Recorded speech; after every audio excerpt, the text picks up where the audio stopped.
50 টাকা কিলো। আকাশছোঁয়া দাম আদা, রসুন থেকে শুরু করে শাকসবজির। এই দুর্মূল্যের বাজারেও উত্তর দিনাজপুরের রায়গঞ্জের মনিদার হোটেলে মাত্র 13 টাকায় পাওয়া যাচ্ছে খাসির মাংস, সঙ্গে ভাত। তাই কলেজ পড়ুয়া থেকে শুরু করে অফিসের বড়বাবু বেশিরভাগ মানুষেরই দুপুরের খাওয়ার ঠিকানা মনিদার হোটেল। মাত্র 13 টাকায় খাসির মাংস, গরম ভাত, লেবু, কাঁচা লঙ্কা, ডাল, সবজি। শুনতে অবাস্তব মনে হচ্ছে তো, কিন্তু এটাই সত্যি। রায়গঞ্জের মনিদার হোটেলে গেলেই এর প্রমাণ পাবেন। রায়গঞ্জ শহরের ক্ষুদিরাম বোস রোডের LIC অফিসের পাশেই মনিদার হোটেল। দিনে 150 থেকে 200টা পাত পড়ে। মনিদার খদ্দেরের তালিকাটাও রঙিন। তালিকায় আছেন অফিস কেরানি, ক্ষুদ্র ব্যবসায়ী, মুটিয়া মজদুর। রিক্সা চালকরাও দুপুরে খেতে আসেন এখানে। মনিদার হোটেলের অল্প পয়সার খদ্দের কলেজ পড়ুয়ারাও।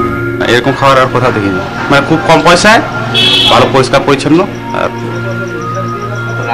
রান্না ভালো। মনিদার হোটেলে মাছ ভাত 12 টাকা, ডিম ভাত 11 টাকা আর নিরামিষ ভাত পাওয়া যায় 7 টাকায়। আজ নয়, এই দর দীর্ঘদিনের পুরনো। অগ্নিমূল্যের বাজার দরে এত কম পয়সায় বিক্রি কি করে সম্ভব? মনিদাই জানিয়ে দিলেন খদ্দের তার কাছে লক্ষ্মী নয়, ঘরের মানুষ।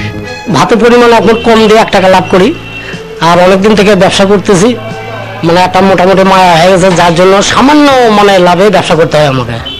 মনিদার হোটেলে খাবার পাওয়া যায় সকাল 8টা থেকে বেলা 2:30 পর্যন্ত চলে খাওয়া দাওয়া। উত্তর দিনাজপুর থেকে ভবানন্দ সিংহ রিপোর্ট, আকাশ বার্তা। হাতির গায়ে সম্প্রতি